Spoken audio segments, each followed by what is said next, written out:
This is a history of Burkina Faso.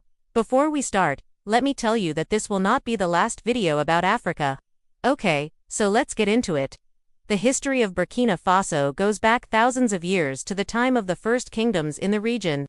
But for the sake of brevity, we're going to start in 1896, when the French invaded the area with the help of British allies. They established a colony called Upper Volta, which was ruled over by the neighboring French West Africa. During this time, many Africans were taken as slaves to work on plantations in the Americas. And those who remained were subjected to harsh punishments if they didn't work hard enough. However, eventually, the Second World War came around, and the French needed more support from their African colonies. So they began to encourage Africans to fight for France in the war effort. After the war ended, the French began to lose interest in running their African colonies, and so they began to grant them more and more autonomy until finally, in 1945, Upper Volta became a fully fledged republic within the French community. But even though Upper Volta was now independent, it was still very poor. The French had never invested much money into the infrastructure of the colony, and so there were few schools, roads, or hospitals. Plus, most of the jobs were low-paying ones and the currency was tied to the French franc. So in 1960, a group of military officers led by Captain Thomas Sankara overthrew the government in a coup d'etat and established a new country called Burkina Faso, which means land of the incorruptibles. Now Sankara's government was far from perfect.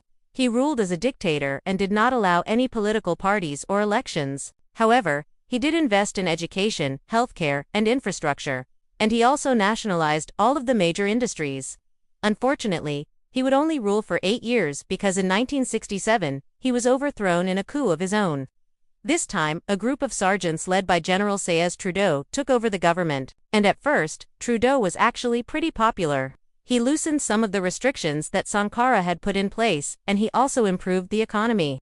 However, he soon became increasingly authoritarian and he started to crack down on anyone who opposed him. In 1974, he changed the name of the country from Burkina Faso to Upper Volta again, and he also started to persecute those who followed Sankara's socialist ideology. Eventually, this led to a counter-coup led by a man named Jean-Baptiste Ouattara, who was backed by the neighboring state of Ivory Coast. Now, you are probably thinking, wow, this country sure has a lot of coups. And you wouldn't be wrong. But I assure you that it's nothing compared to Egypt or Sudan. Anyway, after Ouattara came to power, he once again changed the name of the country, this time to the Republic of Volta, and he also tried to steer the country towards democracy.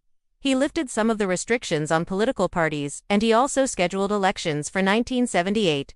However, before the elections could take place, he was overthrown in another coup, this time by a man named Blaise Compaoré was the leader of a group of soldiers known as the Popular Front for the Salvation of the Fatherland, or PFLP, and they had actually been responsible for several previous coups, including the one that brought Sankara to power. Anyway, Compaoré quickly established a socialist government and began to implement some of Sankara's policies, such as nationalizing businesses and investing in education and healthcare.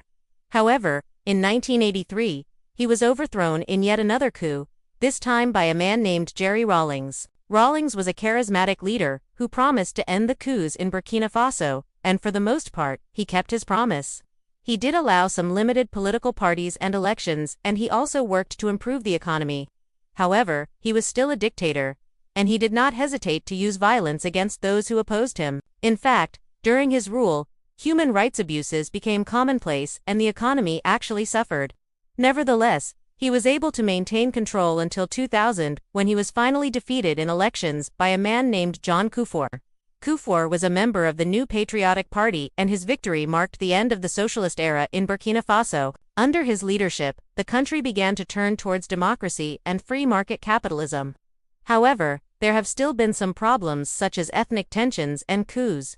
In 2015, for example, there was a coup attempt led by a group of soldiers who were angry over the government's handling of the Ebola outbreak. Although the coup attempt was ultimately unsuccessful, it was a reminder that democracy was still fragile in the country. Nonetheless, since then, Burkina Faso has continued to move forward. They held a constitutional referendum in 2018 which further strengthened democratic institutions, and they also made significant progress in the fight against poverty and corruption. Today, Burkina Faso is still a poor country, but it has come a long way since its independence from the Dutch. It is a beacon of democracy and freedom in an increasingly autocratic region, and it is home to some of the most beautiful people on earth. Thank you for watching. If you enjoyed this video, please leave a like and consider subscribing. And as always, thank you for watching, and I'll see you in the next video.